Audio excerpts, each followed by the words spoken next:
Have you ever noticed that the most persuasive people in the room aren't necessarily the ones with the best facts? They are the ones who understand exactly which emotional string to pull. Long before modern FBI profilers or behavioral psychologists, Aristotle sat in the courts and marketplaces of Athens and realized something profound. Persuasion isn't just about logic, it's about emotional intelligence. In his work, The Rhetoric, Aristotle mapped out a system for reading the human soul. He argued that if you want to understand what someone is thinking, you have to look at what they are feeling, specifically through the lens of three powerful emotions: anger, pity, and fear. Welcome back. Today, we are decoding the ancient psychology of the rhetoric to show you how to read people like a master philosopher. To read someone, Aristotle says you must analyze three things: the state of mind of the person, who they are directing the emotion toward, and for what reason. Let's start with the most explosive emotion, anger. Most people think anger is just a bad mood, but Aristotle defined it specifically as a pulsing desire for revenge, sparked by an unmerited slight. If you see someone flare up in anger, don't just look at the outburst. Look for the slight. People get angry when they feel their importance has been ignored. To read an angry person, ask, where do they feel disrespected? When you understand where someone feels undervalued, you found their biggest insecurity.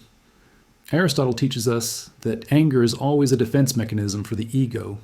Next, we look at the most social emotion, pity. Aristotle defines pity as a feeling of pain caused by a destructive or painful evil happening to someone who doesn't deserve it. Here's the trick to reading someone through pity. We only feel pity for things we believe could happen to us. If you see someone who is deeply moved by the struggle of another, you're seeing a map of their own fears. The person who pities the bankrupt businessman is likely someone who is terrified of financial failure. To read someone's pity is to see their own perceived vulnerability. It tells you exactly what they value and what they are afraid of losing. Finally, we have the most paralyzing emotion, fear.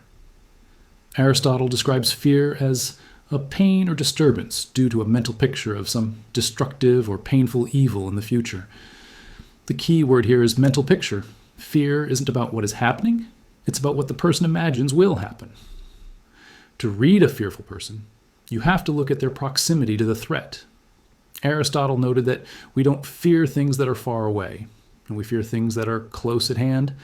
If someone is acting irrational or defensive, they aren't just stressed. They feel a destructive evil is standing right in front of them. Reading fear allows you to see what someone perceives as an immediate threat to their safety, status, or power. Why does Aristotle want us to know this? Is it to manipulate people? No, it's for social intelligence. Aristotle believed that by understanding these emotional weather patterns, you could navigate the world more effectively. You learn to see that a colleague's anger isn't about you, it's about their slight. You see that a friend's pity is actually a reflection of their own anxiety. By reading these three emotions, you stop seeing people as unpredictable or difficult. You start seeing them as biological machines responding to specific environmental triggers. Aristotle's rhetoric reminds us that the mind is a lock and emotions are the keys. If you can read the emotion, you can unlock the person. The next time you're in a meeting, a date, or a difficult conversation, stop listening to the words for a moment. Look for the slight, look for the vulnerability, and look for the mental picture of the future. Master the rhetoric, and you'll never be read again. Thanks for watching. If you want to dive deeper into the ancient secrets of the mind, make sure to subscribe. This is The Visual Philosopher. See you in the next one.